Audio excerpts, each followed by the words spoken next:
iya, ngasih minum, terus udah kayak gitu kita apa ya, ngasih kayak makanan kayak gitu itu udah ada waktunya. Iya, cemilan. Terus udah kayak gitu kalau di aku kan sering ngangkat pasien kayak gitu kan, ngangkat pasien buat makan soalnya kan ada pasien yang nggak bisa jalan, terus istilahnya udah stroke kayak gitu kan, jadi kita bantu naik ke kursi roda, udah kayak gitu kita anterin ke apa tempat makan, terus di situ baru kita kasih makan, ngebantu kita juga nggak sepenuhnya ngebantu lansia itu, tapi kita ngasih support gitu, gimana caranya supaya dia mandiri gitu, terus supaya dia bisa percaya diri gitu. Oke. Nah, jadi kurang lebih gambarannya pekerjaannya seperti itu dan mirip-mirip kayak yang digambar ini ya? Iya, komunikasi kayak oral hygiene, nge-game gitu. Bareng-bareng, nyanyi bareng-bareng gitu. Nah, itu juga nanti di Sakura Bina Cita juga diajarin. Sering nggak waktu dulu di LPK diajarin kayak nyanyi-nyanyi? Ya, sering banget. Jadi itu ilmu banget gitu buat kita, terus pas kita nyampe di sini terus kita kasih ke lansia aja. Kamu kamu tahu sih lagu Jepang ya gitu. Pinter ya katanya gitu. Alhamdulillah banget sih. Nah, ini sedikit dokumentasinya nih dari teman-teman yang barengan sama Kak Ika sama Kak Rani yang berangkat. Ini waktu interviewnya nih mereka nih. Ya, ini waktu mereka interviewnya, ini waktu mereka baru masuk senternya ya, pusat pelatihannya. Pada saat setelah berangkat ke Jepang pun nggak langsung cuk disuruh kerja gitu. Jadi berapa bulan di center dulu? 2 bulan. 2 bulan di center. Kita 2 bulan. Di center 2 bulan untuk adaptasi lingkungan, peraturan-peraturan di Jepang, mungkin belajar juga sedikit lagi mengenai tentang perusahaannya dan lain-lain gitu. Kita waktu di center juga kita di praktek juga sensei di rumah sakit Jompo yang ada di ini center. Jadi kayak shock dikenalin ini loh gitu. Pekerjaannya tuh kayak begini gitu. Jadi nggak usah takut ya, nggak usah khawatir ya. Pada saat kalian misalnya dulu belum pernah yang lulusan kesehatan tapi belum pernah PKL di panti jompo gitu, nggak usah takut. Oke, jadi memang intinya mau bertanya gitu kitanya.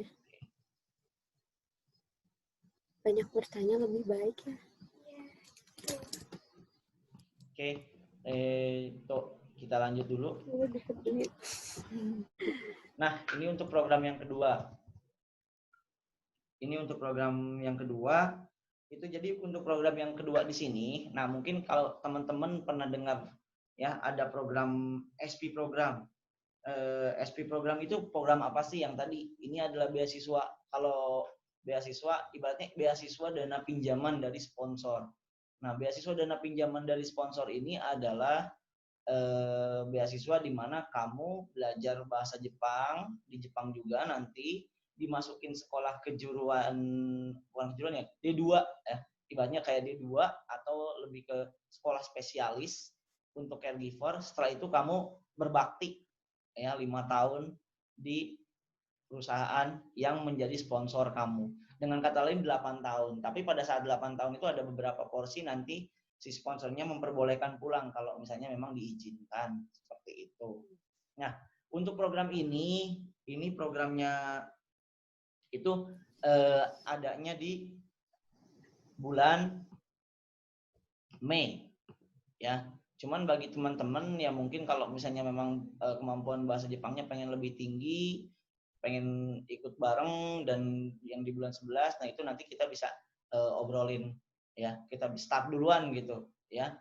Nah, tapi untuk masuknya ini adalah di bulan Mei seperti itu. Nah, jenis visanya ada 3 tahun visa student. Setelah itu dirubah ke dalam visa pekerja. Nah, untuk program ini keunggulannya adalah setelah kalian selesai kontrak 8 tahun dan kalian mendapatkan si visa ini atau mendapatkan namanya lisensi perawat lansia dari Jepang, kamu bebas untuk bolak-balik. Ibaratnya kamu 8 tahun udah dapat lisensi, pulang ke Indonesia dulu, nikah, dan seperti apa gitu di Indonesia, tapi kamu pengen lagi berangkat ke Jepang karena punya lisensi, nanti bisa berangkat lagi ke Jepang, seperti itu. Ya, ini program cuman ya ini biasanya banyaknya orang tua karena 3 tahun dan 5 tahun gitu ininya si jauh dari orang tuanya. Nah, untuk masa pelatihan di Indonesianya ini, jadi apabila masuk bulan Mei, tahun depannya lagi, apabila lancar, tahun depannya bulan April awal, biasanya sudah harus masuk ke Jepang. Seperti itu. Nah, untuk prosesnya adalah sama seperti awalnya, ada rekrutmennya dulu, ada tesnya, ada medical check up, dan juga masuk SBC, belajar sampai NAT 5 selama 3 bulan. Terus kalau misalnya yang magang tadi harus NAT 4 sebelum interview, nah ini NAT 5 aja. Jadi NAT itu apa sih? Atau N5, N4 itu apa sih? Jadi kemampuan bahasa Jepang itu terdiri dari 5. Yang paling bawah itu level 5. Nah yang tadi untuk yang magang level 4, jadi agak sedikit lebih atas gitu kemampuan ininya, si kemampuan bahasa Jepangnya. Nah setelah interview dinyatakan lolos oleh sponsor, nah diharuskan untuk tetap belajar di LPK selama 6 bulan ke depan atau 7 bulan ke depan ya. Nah, pemberangkatan di awal April. Nah ini banyak banget siswa-siswa dari Sakura Bina Cita yang udah ikut program ini juga. Kemungkinan ya kalau misalnya ini nanti bisa kontak saya, bisa tanya-tanya ke kakak-kakaknya yang mungkin saat ini nggak bisa hadir. Nah ini untuk dokumentasinya. Ini untuk angkatan pertama. Nah ini ya, ini di angkatan angkatan 2018 bulan 10 ya untuk yang 2 ini. Nah, ini kita untuk yang ngambil angkatan pertama, untuk yang angkatan kedua kemarin kita lupa foto bareng karena kan banyak corona tuh jadi agak bingung ngambil fotonya gitu waktu di sana. Oke, jadi ini angkatan kedua dan total sekarang untuk SP program itu sudah ada sekitar 15 ada 42 orang kalau nggak salah di Jepang itu ya. Salah satunya adalah teman-teman yang belajarnya bareng sama Kak Ika dan Kak Rani yang memang dia pindah program dari program magang ke program ini program SP. Sekarang masih terkontak, sering kontak-kontakan. Sering live bareng di IG. Live bareng di Instagram katanya. Ya, jadi walaupun sekarang teknologi udah canggih, kalau zamanan saya dulu mungkin sepi ya. Kalau misalnya ini teman-teman nggak ada teknologi kayak sekarang di Jepang sendiri atau kayak gimana. Kalau sekarang kayak berasa kayak nggak jauh gitu mungkin ya. Enak, kadang-kadang bisa ketemu bareng main dan lain-lain. Nah, ini, nah biayanya ya. Nah, karena kita membahas program magang untuk kali ini, kita akan bahas dulu biaya magang, gitu ya, dibandingkan program SQ. Karena di bulan 11 ini yang kita lebih fokuskan program magang dulu nih, gitu. Nah, untuk biaya program magang sebagai caregiver adalah totalnya 36 juta. Ini udah full cover semua, jadi tidak usah mengeluarkan biaya apapun lagi, ya. Kalau misalnya dulu zamanan Kak Ika belum segini, memang lebih murah, tapi biaya di belakangnya ada lagi, harus bikin inilah gitu. Ya. Kalau sekarang biayanya sudah di fullkan semua, biaya asrama, biaya makan, biaya ujian, biaya belajar, paspor, medical check up kedua, visa, biaya buku sama seragam. Yang belum termasuk cuma kalian dari rumah ongkos ke SBC aja. Sama kalau misalnya ada memang peserta yang bukan dari lulusan SMK Kesehatan mau ikut magang, itu harus ada internship terlebih dahulu dari sekolah atau panti jompo. Kalau memang misalnya sekarang di daerahnya ada panti jompo dan bisa internship sambil belajar online, bisa melakukan internship juga. Nanti bisa koordinasi dengan saya gitu.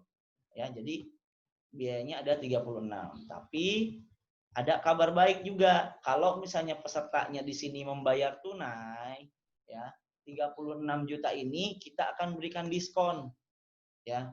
kita akan memberikan diskon jadi 28 juta aja gitu ya untuk biayanya ini jika membayar tunai. Ini untuk 36 ini atau 28 ini untuk 1 tahun full, nggak mengeluarkan biaya apapun lagi kecuali ongkos nih, ongkos ke SBC ya.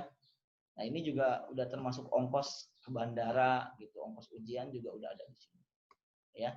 Jadi cuma 28 aja, bisa dibandingkan dengan LPK atau SO lain. Kebetulan kita sekarang udah SO, sudah sebagai sending dan terdaftar di Kementerian Tenaga Kerja.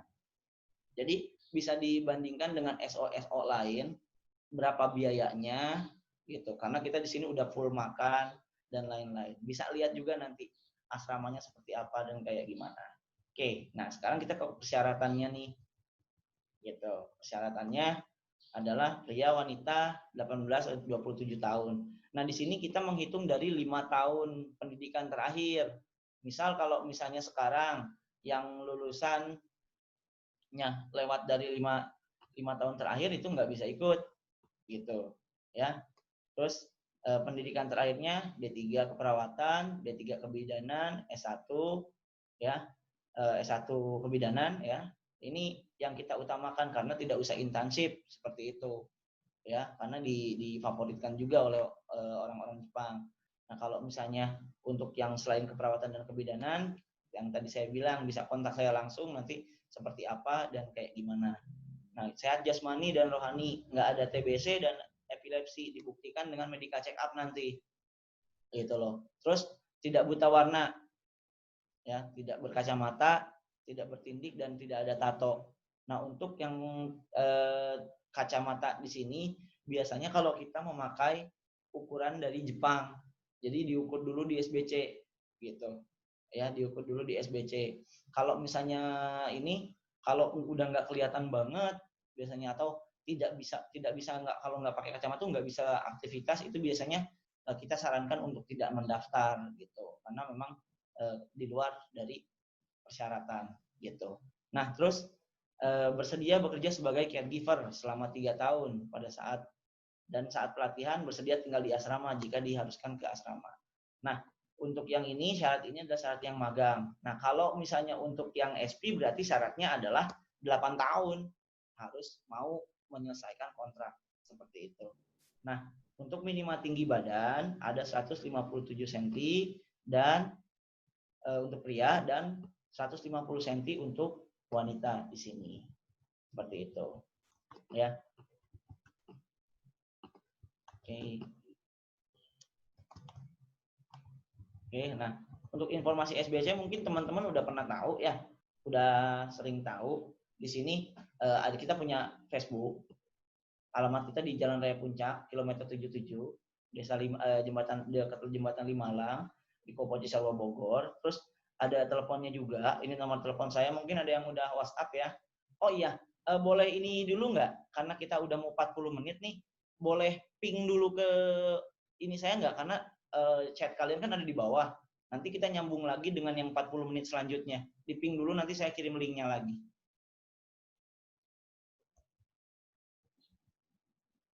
Oke, nah ini untuk nanti kan kita mau ngobrol-ngobrol nih sama Kak Rani sama Kak Ika juga, terus mau lihat juga SBC itu kayak gimana sih.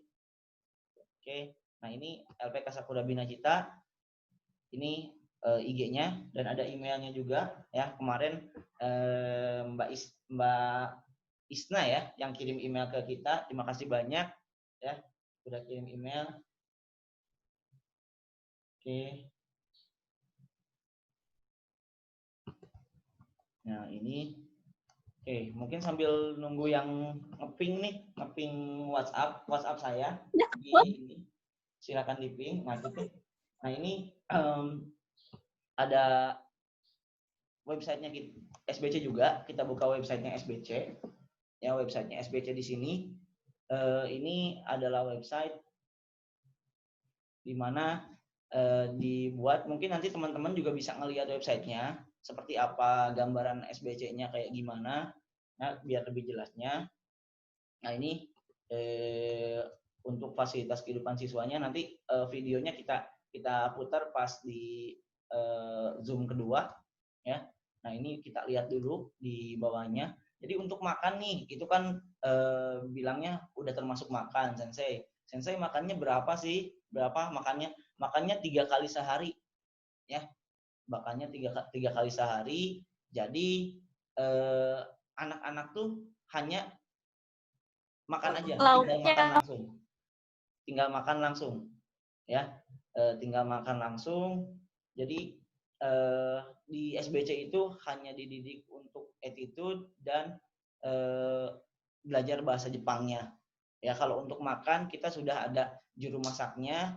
Jadi kalau misalnya hari Minggu aja tuh kalian disuruh masak dan diawasin gitu supaya kalian bisa masak juga di Jepang. Nah, kalau misalnya untuk Senin sampai dengan Sabtu itu sudah ada yang masak, sarapan pagi, makan siang dan makan malam gitu. Jadi sudah tinggal disediakan, tinggal makan aja. Nah, ini untuk gambaran kondisinya kita berada di dalam suatu area lingkungan pendidikan di daerah Cisarua Bogor, yaitu Yayasan Raudatul Muta'alimin atau yang lebih dikenal dengan SMK Aliklas. Nah, kita memakai bangunan tersebut. Jadi bangunannya itu kita ada di lantai 3 nih, di sini kelasnya. Kita ada di lantai 3. Enak banget untuk ini, untuk wilayahnya, belajarnya sepi ya, mungkin nanti bisa digambarin sama kakak-kakaknya yang udah di sana nih ininya. Nah, ini ruangan kelasnya, aulanya, ini jalan ke kelas nih, karena beda dengan kelas juga gitu. Jadi agak tinggal semenit atau 2 menit jalan ke kelas gitu dari asrama. Nah, ini tempat kita outbound. Kalau misalnya mau outbound, nah yang ini ruangan kelasnya. Nah, ini ada lapangan juga, tempat kita olahraga dulu ya. Mbak Rani dulu olahraga di sini nih sama Kak Ika. Ya, terus ini ruangan ininya juga.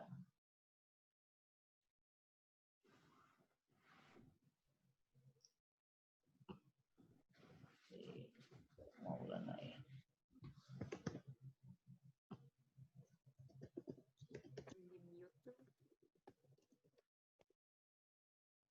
Nah, ini juga si kelas juga. Jadi kelasnya ada 3. Sekarang kita pakai 3 kelas di sini. Oke. Nah, ini yang menjadi daya tarik SBC di sini adalah ada masjidnya. Jadi dekat. Kalau misalnya mau Jumatan yang cowok atau cewek mau sholat ke masjid juga ya, itu dekat banget. Jadi kegiatannya ada di dalam lingkup area pendidikan, ada masjidnya juga gitu. Nah, ini tangga menuju asrama. Nah, asramanya sendiri adalah ini asramanya. Nah, ini asramanya. Nah, ini lorongnya. Ini dapur, ini tempat buat belajar. Nah, ini ada mesin cuci.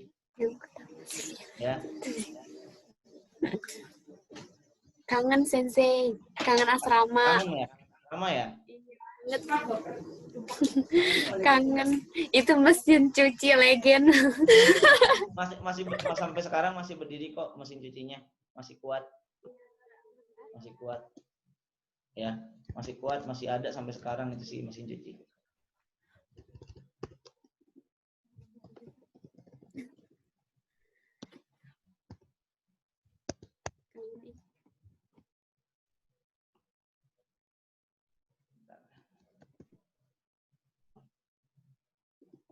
Rian, 一回ズーム落ちるよ。